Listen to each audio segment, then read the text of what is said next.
Hello guys, আপনারা সবাই কেমন আছেন? আশা করি ভালো আছেন। এই যে আমাদের কবুতর দেখেন, অনেক কবুতর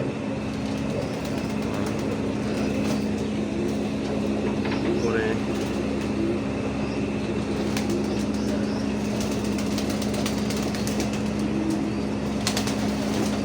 এই কবুতরটা দেখতে অনেক সুন্দর, এই কবুতর জোড়াগুলা। আর একটা আছে এই যে এই পাশে, এই কবুতরটি কি জাতের কবুতর সেটা আমি বলতে পারি না, কিন্তু এগুলা দেখতে খুবই সুন্দর দেখা যায়।